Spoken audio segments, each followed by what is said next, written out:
Lớp học 12 chúng tôi xin phát động về việc hưởng ứng cái tuần lễ vô cùng bằng việc là đeo cái băng xanh, đây là cái biểu tượng của cái tuần lễ vô cùng hôm nay.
So glaucoma is a condition that impacts the peripheral vision in patients across the world, and it's one of the leading causes of vision loss in Vietnam and globally as well. Its impact obviously include patients being restricted to drive, restricted to perform daily tasks, and also being able to live comfortable, independent lives.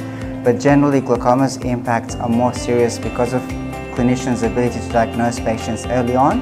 The reason being the structures that the glaucoma damages, there's no pain receptors, so you don't really feel when you have glaucoma disease happening. Therefore, as a prevention method, it's better for the patients to have regular eye examinations. If there are early signs in regards to the structures of the eye, it will be picked up and appropriate interventions will be considered to ensure that patients don't lose vision in the long run. So this hospital is probably one of the champions for eye health in Vietnam, and that includes the regional screenings that have been done to ensure that diseases like glaucoma are picked up and appropriate interventions are considered. The fact that this is one of the leading causes of vision loss in Vietnam, it makes the role of this clinic more serious and more important. And the clinicians are highly qualified in this hospital, and they have been able to make significant contributions to Vietnamese society through appropriate screening methods, appropriate eye care provision as well. And we know that we've spoken to the director of the clinic as well, and other leadership team members as well. For example, Thuy, who is very passionate about access to eye care services and ensuring that patients don't lose their vision as a result of preventative or potential preventative disorders like glaucoma.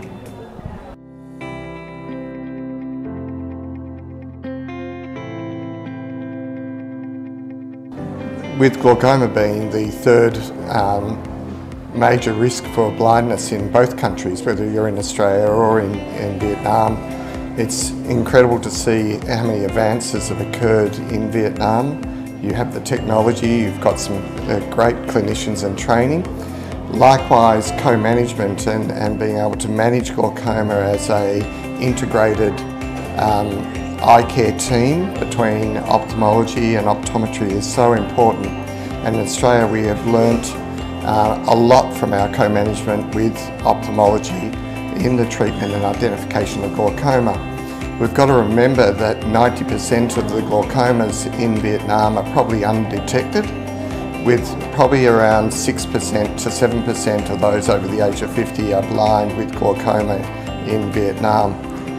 We have very similar problems in Australia, particularly in our rural and remote communities, where glaucoma is undiagnosed or goes undiagnosed, and then people present with end-stage glaucoma or blindness, and we can't fix it by that stage.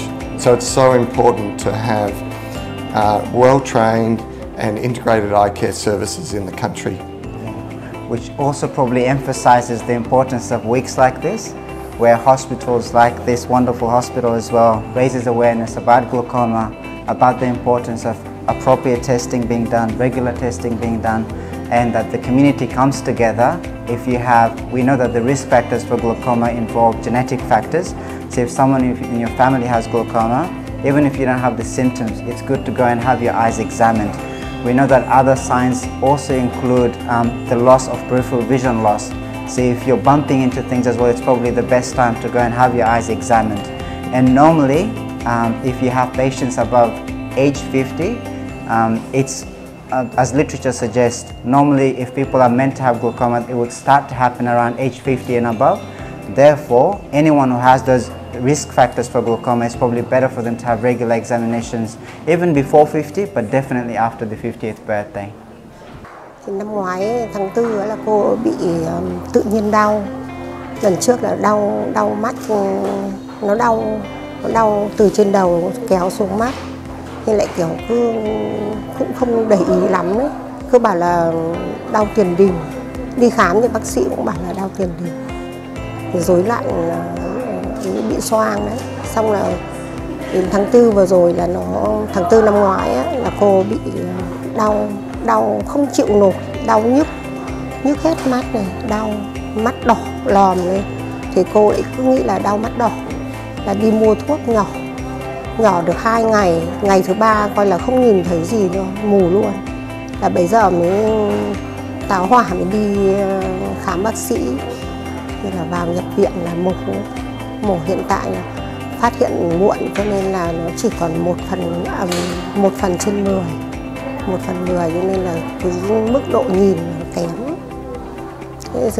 Được một thời gian, cứ 1 tháng là cô đi kiểm tra một lần ở trên bệnh viện tỉnh. Thì bác sĩ thì tự nhiên mắt ở bên này nó lan sang bên mắt phải. Là bác sĩ lại cho cô đi giới thiệu xuống bệnh viện mắt trung ương tia laser.